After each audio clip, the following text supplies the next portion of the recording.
Good morning. This is day 2 of my fishing trip up at the cabin.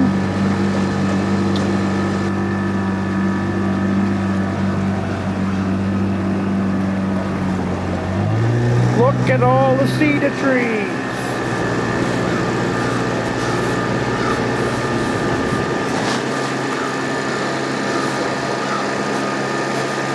There's a whole lot of cedar there for you making your fire starters.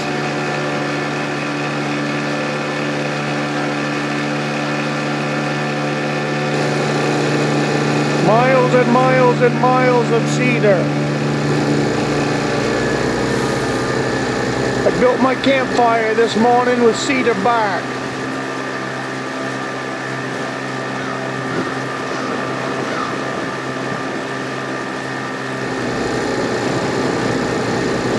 Made me think maybe I should harvest some cedar bark off some dead cedar trees. I thought you'd like to see all the cedar.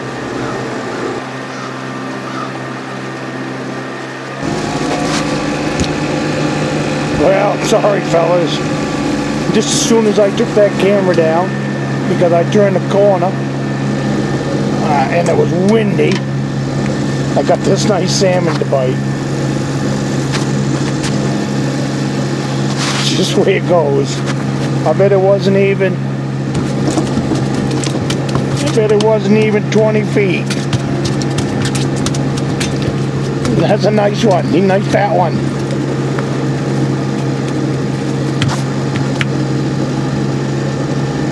Nice fat one. But I wanted to introduce you to Amy Lynn. Now Amy Lynn, I've been married for 38 years. And Amy Lynn is someone that I come up and I spend probably 50% of my time with when I'm fishing. And it's one of them things that my wife has never minded Amy Lynn at all.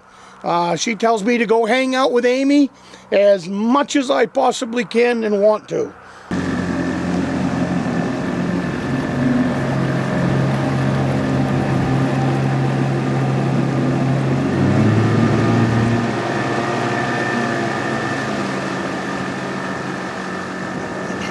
Now I'm going to step out of the picture so you can see who Amy Lynn is.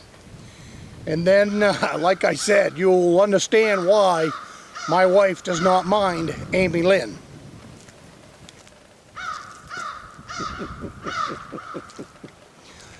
Amy Lynn is my boat. I take great pride in having the ugliest boat on the lake. It's a 1957 Ranger boat that I bought 18 years ago for $160. So I'm going to give you the tour of Amy Lynn. Actually, the boat is named after my niece. Her name is Amy Lynn. And when I got the boat, I checked with her to see if I could name the boat after her. And she said, of course. She's my favorite niece. I got to explain there too. She's actually my only niece. But that works. She's a real fun-loving soul and just thoroughly in love hanging out with her too. But anyways, the boat is named after Amy.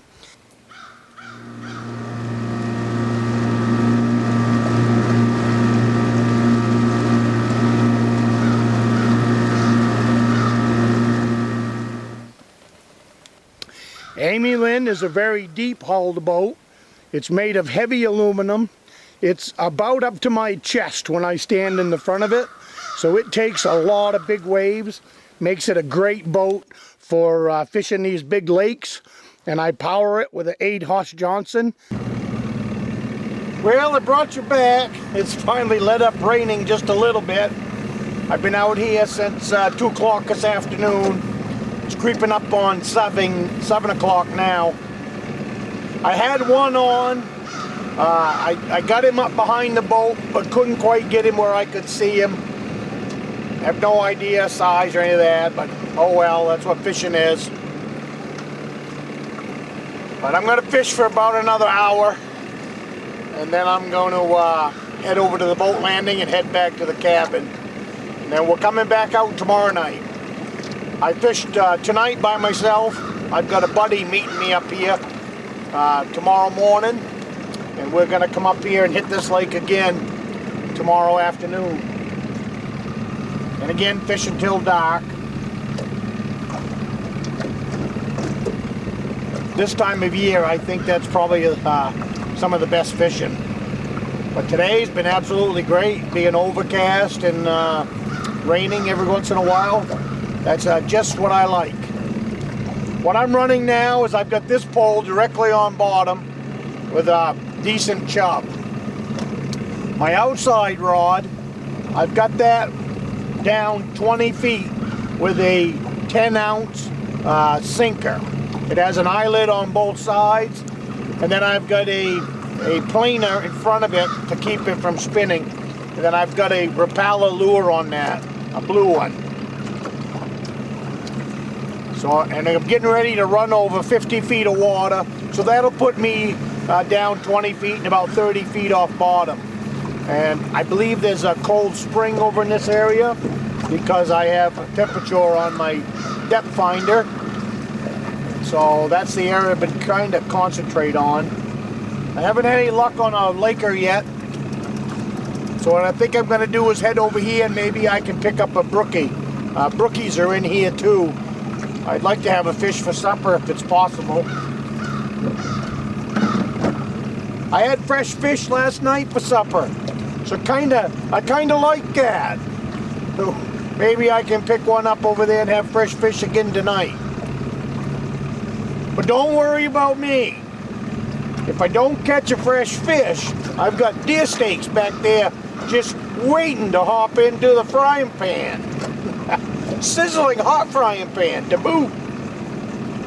Right now I've been just eating cookies and coffee, keeping me going. I really should dig into my dry bag and pull out something warm to wear. It is absolutely freezing out here. I don't have the common sense to come in out of the rain, I guess. But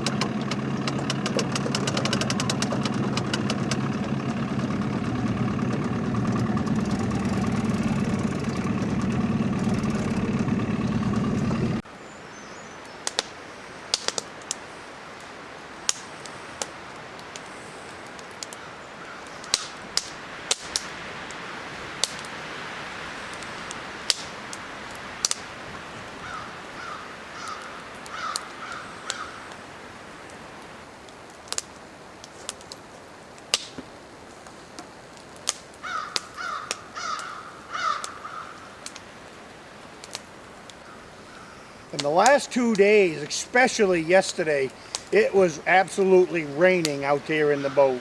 I got in the boat around 7 o'clock yesterday morning, and it was until what, well, 3:30 yesterday afternoon when it finally let up. About the time I was getting the boat on the trailer, the sky started to open up, and we got blue sky there a little bit for a couple of hours. I wasn't able to bring the camera on because of these, let's see, it rained 3 out of the last 4 days. And my camera is not set up for shooting in the rain. Good morning. Today is the last day of my trip to the cabin. I will be heading home in a couple of hours. But while I was up there in the swamp, I come across this chaga. And I wanted to share it with you. There's roughly about 3 gallons of chaga there. I actually walked by, it was a big piece on the side of a birch tree on the way to the boat. And I actually walked by it twice. I just didn't see it. And I was getting ready to get into the boat, and I looked back into the woods just because just one of them things I do. I want to check and make sure I haven't left any gear behind and stuff like that. And I was looking up through the woods, and I see a birch tree. And I said, that's a piece of chaga on there. And I had walked by it twice before I had actually went back and harvested it. But here it is. I'll zoom in for you so you can get a little good look at it. Some of that chaga is really nice.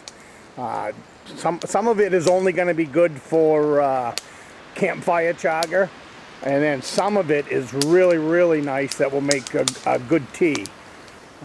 I like the good clean stuff for tea, so that's why I say there's some fire chaga in there and there's some tea chaga. But I would say probably about maybe 50-50. I would say that'll end up in the fire bag, and then the rest will end up in the tea can. So there's my chaga, and I found lots of bear sign, and I found some deer sign. I've got to go back later on in the fall when it get closer to hunting season. While I was back in there, I got to work on the little log cabin that I have back there. So I'll be sharing that with you. Thank you for following along. And as always, if you like this and you want to be a part of what cabin life is for me and what a hunter-gatherer life is for me, subscribe to the channel. Leave me a comment. I will answer all comments. Watch them through to the end. Subscribe, and let's have some fun with this. I've breaking in that new cabin back there in the woods, and I will be sharing the build with you, bringing it back to a useful cabin. So I will see you on the next one, and you have a great day. At the end of this video, I'll put you in some links to more topics about the great state of Maine. There'll be 3 of them. I also have a round circle back there. I'm standing next to a bear. Click that bear if you'd like to subscribe to my channel. Looking forward to meeting you, and come along with me to the state of Maine.